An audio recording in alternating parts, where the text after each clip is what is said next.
दीदी, अपने मायके में मेहमान मत बनिए। प्रणाम माँ, मैं कल वहाँ आ रही हूँ। बच्चे भी जिद कर रहे थे, नानी के यहाँ जाना है। मुझे भी आए साल भर हो गया है। नीलम ने माँ से कहा। माँ ने कहा, नीलम बेटी आ जाओ, हम सभी को अच्छा लगेगा और बच्चों से घर में चहल पहल बनी रहेगी। अरे माँ, भाभी से कहना मेरा कमरा अच्छे से व्यवस्थित करके रख दे, बेटी ने कहा। अरे नीलम, तुम यहाँ आ तो जाओ, सब हो जाएगा।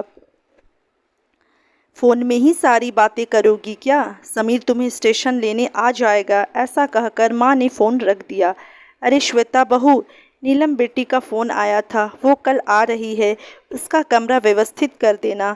तुम तो उसका स्वभाव जानती हो, सास शारदा जी ने कहा। श्वेता जानती थी ननद नीलम का मिजाज कुछ अलग ही है। उसे हर चीज़ समय पर और व्यवस्थित चाहिए रहती है। किसी चीज़ की कमी उसे पसंद नहीं। मायके में भी मेहमानों सा व्यवहार रहता है। अपने बच्चों की तो बहुत ज़्यादा ही केयर करती है। नीलम बच्चों सहित आ गई। भाई समीर स्टेशन लेने चला गया था। नीलम घर पहुंची और माँ के गले लग कर उनका हाल चाल पूछने लगी। श्वेता तुरंत पानी का ग्लास लेकर आई और नीलम से उसका हाल चाल पूछने लगी। तभी श्वेता की बेटी खुशी बुआ के पास आकर बैठ गई और पूछा, बुआ मेरे लिए क्या लेकर आई हो? नीलम ने अपनी सूटकेस खोली और एक सुंदर सा ड्रेस खुशी के हाथों में दिया। खुशी ड्रेस पाकर बहुत खुश हो गई। बच्चे आपस में खेलते हुए मस्ती करने लगे। तभी नीलम ने कहा, श्वेता भाभी, हमारा कमरा व्यवस्थित है ना? पिछले बार आई थी तो कूलर काम नहीं कर रहा था, गर्मी में पंखे में ही सोना पड़ा था। एसी तो आपके कमरे में ही लगा है। श्वेता ने हंसते हुए कहा। नीलम दीदी, इस बार आप हमारे कमरे में सो जाना, हम लोग दूसरे कमरे में सो जाएंगे, आपको कोई परेशानी नहीं होगी। शारदा जी सब सुन रही थी। उन्होंने तुरंत नीलम से कहा, अरे बिटिया, इस बार तुम्हारे समीर भैया ने नया कूलर ले लिया है, तुम आराम से रहना। अरे माँ, मैं तो भाभी से यूं ही मजाक कर रही थी, नीलम ने कहा। श्वेता जानती थी नीलम हर बात में उसे ताना मारती है, पर वो चुप रहती। श्वेता चाहती थी कि नीलम दीदी जितने दिन रहे खुश रहे, उन्हें किसी बात की तकलीफ़ ना हो, क्योंकि अब पिताजी भी नहीं रहे, उन्हें पिता की कभी कमी महसूस ना हो। श्वेता हर तरफ से खुश रखने की कोशिश करती। समीर बाजार जाकर काफ़ी सारा घर का किराना और बच्चों के लिए चॉकलेट मिठाई ले आया। एक दिन दोपहर के वक्त सब खाना खा रहे थे और श्वेता गरम गरम पूरी तल रही थी। तब शारदा जी ने कहा, बहू तुम सबके साथ खाना खाने बैठ जाओ, मैं पूरी तल देती हूँ। श्वेता कुछ बोलती उसके पहले नीलम ने कहा, माँ तुम क्यों पूरी तलोगी? भाभी को बनाने दो, अब तुम्हारी उम्र है क्या ये सब काम करने की? सारा दिन कुछ ना कुछ तो करती रहती हो। श्वेता ने सास की तरफ देखकर कहा, माँ जी आप खाना खा ले, मैं बाद में खा लूँगी। नीलम आराम से मायके में दिन गुजार रही थी। समीर भी छुट्टी के दिन सब परिवार घुमाने और होटल ले जाता। एक दिन बातों ही बातों में नीलम ने पूछ ही लिया, भाभी आप मायके नहीं जा रही? जवाब देते हुए श्वेता ने कहा, मैं तो अभी जाने ही वाली थी, क्योंकि मेरे पिताजी की तबीयत ठीक नहीं चल रही है, पर आपका फ़ोन आ गया सो मैंने जाना कैंसिल कर दिया।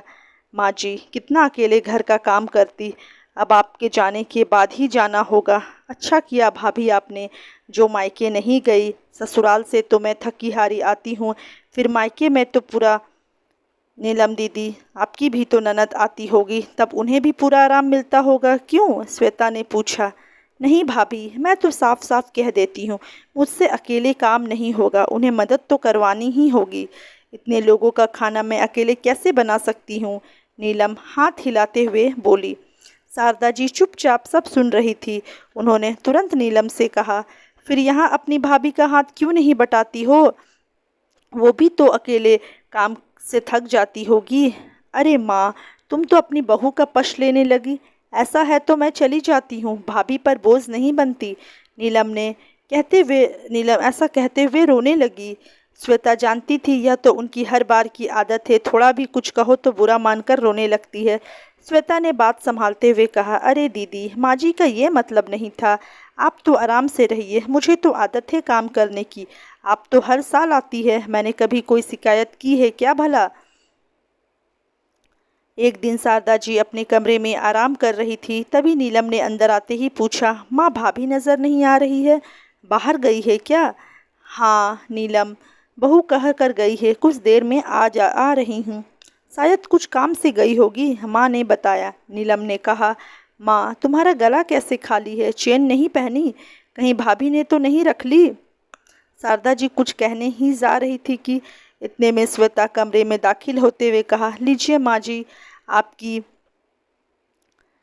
चेन। शारदा जी ने नीलम से कहा, ये रही मेरी चेन, कुछ दिनों पहले टूट गई थी, सो बहू उसे ठीक करवा कर ले आई। नीलम आगे कुछ ना बोल पाई। एक दिन श्वेता की तबीयत बिगड़ गई, उसे तेज बुखार था। समीर तुरंत हॉस्पिटल लेकर गया। डॉक्टर ने देखते ही कहा, श्वेता को टाइफाइड हो गया है और अस्पताल में भर्ती करना पड़ेगा। समीर ने तुरंत माँ को फ़ोन करके सारी बातें बता दी। शारदा जी नीलम को सारी बात कहकर तुरंत हॉस्पिटल पहुंची। शारदा जी श्वेता के सिरहाने बैठी उसे तसल्ली दे रही थी, कुछ दिनों में सब ठीक हो जाएगा। शारदा जी ने समीर से कहा, तुम घर चले जाओ, घर में नीलम और बच्चे हैं, नीलम से कहना श्वेता के लिए खिचड़ी बना दे। अब घर की सारी जिम्मेदारी नीलम पर आ चुकी थी, पर वो करती भी क्या। उसने सबके लिए खाना बनाया और भाभी के लिए खिचड़ी बनाकर समीर के हाथों हॉस्पिटल भेज दी।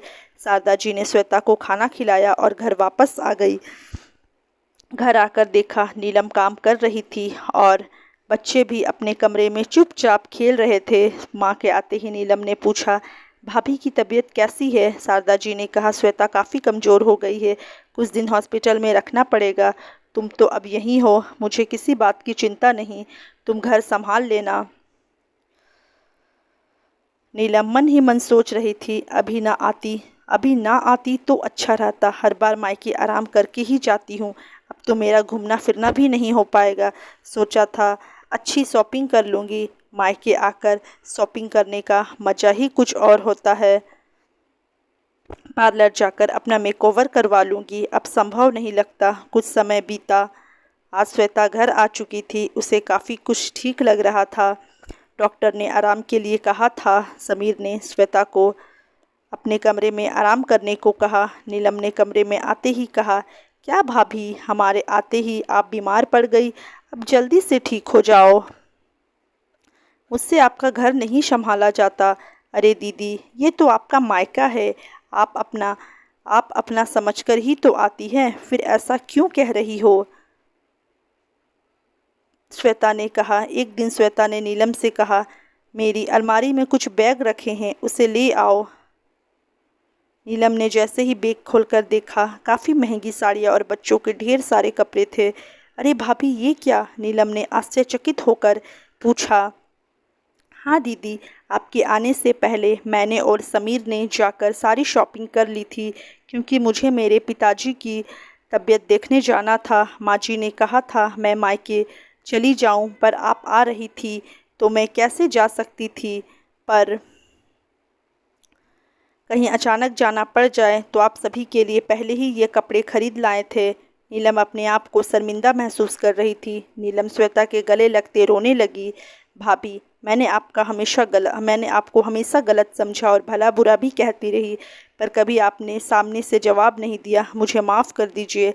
अरे दीदी, ऐसा मत कहिए, आप तो बेटी है घर की, आपका तो हक है। अब तो मेरी तबीयत ठीक है, हम सब घूमने फिरने चलेंगे और खूब सारी शॉपिंग करेंगे। शारदा जी सब देख सुन रही थी कि श्वेता कितनी समझदार और सुलझी बहू है, ननद को हमेशा बहन की मानती रही। समीर ने कभी उसे पिताजी की कमी महसूस ना होने दी, उसकी हर चीज़ का बखूबी ध्यान देता रहा, पर नीलम ने भाभी को कभी वो महत्व नहीं दिया जिसकी वो हकदार थी। श्वेता जैसे ही काम करने किचन में जा रही थी कि नीलम ने हाथ पकड़ते हुए कहा, भाभी, जब तक आप पूरी तरह से ठीक नहीं हो जाती, मैं किचन संभाल लूँगी, मैं अभी काफ़ी दिन रुकने वाली हूँ। श्वेता ने कहा, नीलम दीदी, आपकी जब इच्छा हो तब आ जाया करे, मायके को मायका ही समझे, ना कि मेहमान बनकर आए, तभी प्यार और अपनापन का रिश्ता बना रहेगा। तो दोस्तों, अगर आप लोग को ये कहानी अच्छी लगी होगी तो प्लीज़ हमारे वीडियो को लाइक ज़रूर करें, और चैनल पर अगर आप नए आए हैं तो चैनल को सब्सक्राइब करना बिल्कुल भी ना भूलें। इसी तरह की अच्छी अच्छी फैमिली और पारिवारिक कहानियों के साथ मैं आप लोगों से मिलती रहूँगी। तब तक के लिए bye bye, take care, thanks for watching. खुश रहिए, मस्त रहिए और खुशियाँ बांटिए।